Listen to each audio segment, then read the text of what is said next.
আসসালামু আলাইকুম প্রিয় ক্যাডেট কলেজ ভর্তি পরীক্ষার্থীরা।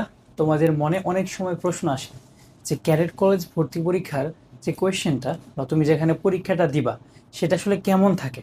সো তোমাদের জন্য আমরা একটা এরকম ডেমনস্ট্রেশন নিয়ে এসেছি। সো দেখো, সো তুমি যেটা পরীক্ষা দিবে এটা কিন্তু চেঞ্জ হতে পারে, এটা কিন্তু ফিক্সড কিছু না। এটা হচ্ছে একটা জেনারেল, মাঝে মাঝে যেমন থাকে আমরা দেখেছি, অন্যরা যেমন দেখেছে সেরকম।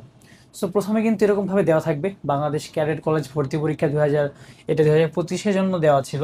সো তুমি দেখো, ধরো যে এরকম 25-এ ছিল, সো 26-এ কিন্তু তোমার এরকম কিছু জিনিসপত্র থাকবে। আচ্ছা, আমি একটু কালারটা নিয়ে নিই। আহ, দেখো, সো ধরো তোমার এখানে দেওয়া থাকবে সালটা, ঠিক আছে।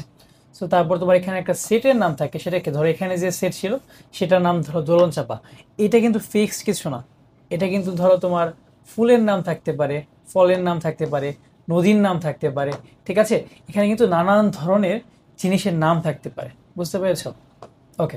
তারপর দেখো এখানে তোমার নাম নিয়ে একটু লিখতে হবে, তোমার নামটা কি, তারপর তোমার কেন্দ্রটা কোথায় পড়েছে, কোন ক্যাডেট কলেজে বা ঢাকার ভেতরে কোনো কেন্দ্র কিনা।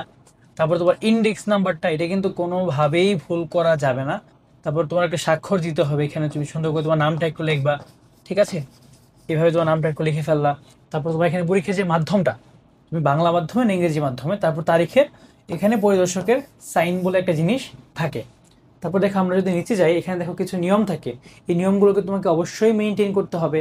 তারপর দেখো, বাংলাতে তোমার 60 নাম্বার থাকে, ইংরেজিতে 100 নাম্বার, গণিতে 100, সাধারণ জ্ঞানে 40, মোট 300 নাম্বার থাকে, ঠিক আছে।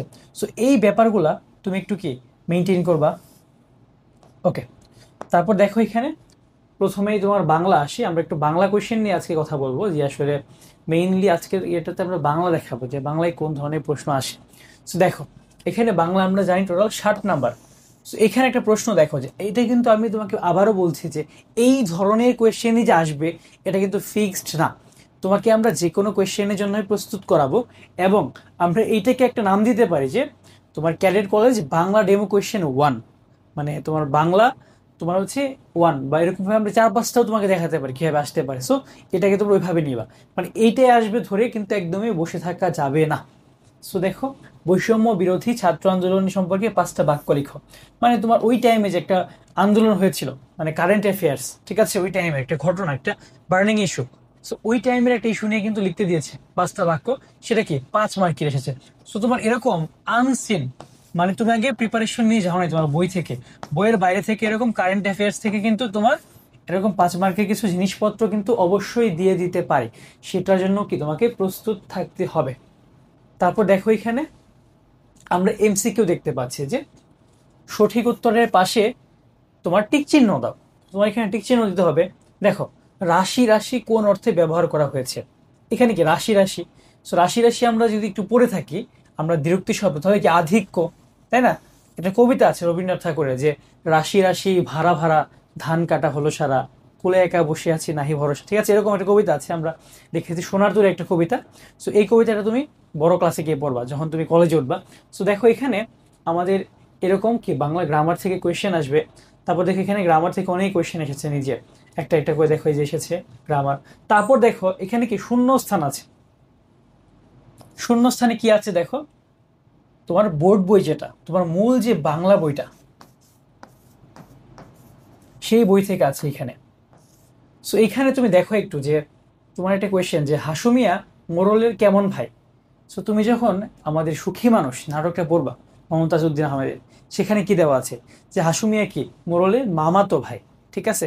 সো বলে না মামাতো ভাইটা হাসুমিয়া, যে হ্যাঁ অত্যাচারে মোড়ল তুমি মরবে, ঠিক আছে, তুমি তো অলরেডি পড়ে এসেছো। সো বই থেকে কিন্তু এরকম শূন্যস্থান তোমার আসতে পারে। যেমন ধর তোমার যে কবিতা আছে, ছাতা মাথায় কে চলছে, এরকম। তারপর দেখো আবার উত্তরগুলা, মানে এক কথায় উত্তর আসতে পারে তোমার, এরকম 5 মার্কে আসতে পারে, 10 মার্কে আসতে পারে। এক কথায় উত্তর কি এখানে, এরকম কিছু ছোট প্রশ্ন, যেমন বড় রানীরা কিসের ছানা এনে দেখালো। তারপর তুমি দেখো এখানে তোমার যে বইয়ের গল্প সেগুলো থেকে দিয়েছে। তারপর দেখো মোড়ল জোর করে হাসুর কি জবাই করেছিল, ধরো যে।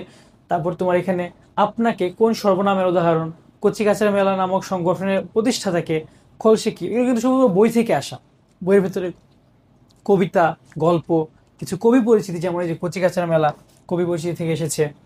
তারপর দেখো এখানে বাক্য সংকোচন মানে কি, এই বাক্য সংকোচন দেখো, নদী পার হওয়ার যে নৌকা, কোনো খবর জানিয়ে লেখা কাগজ, যার মনে মায়া মমতা কম, যার মৃত্যু নেই, নাকের নিচে গজানো লোম, গোফছে, এই যে জিনিসপত্র, বাক্য সংকোচন, এগুলোকে আমাদের পড়তে হবে। এটা কিন্তু গ্রামাটিক্যাল মুখস্থ আইটেমের মধ্যে পড়ে, বা এক কথায় প্রকাশ যেটাকে আমরা বলি।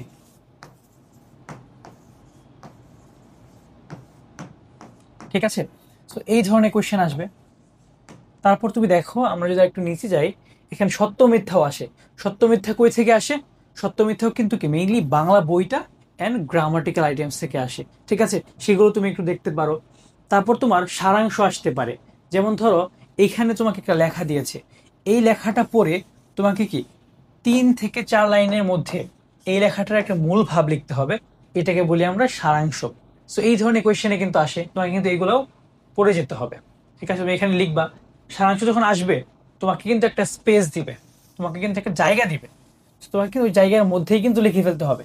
সো সেই জন্য একটা সাজেশন দিতে পারি, তোমার হাতের লেখাটাকে একটু মিডিয়াম বানাও, মানে একদম বড় করে অনেকে লিখো সেটাও করার দরকার নেই, একদম ছোট করে যারা লিখো সেটাও দরকার নেই। তারপর দেখো এখানে ক্যাডেট কলেজ ভর্তি পরীক্ষার পূর্বরাত্রির অনুভূতি সম্পর্কে 10টা বাক্যে একটা অনুচ্ছেদ রচনা করো।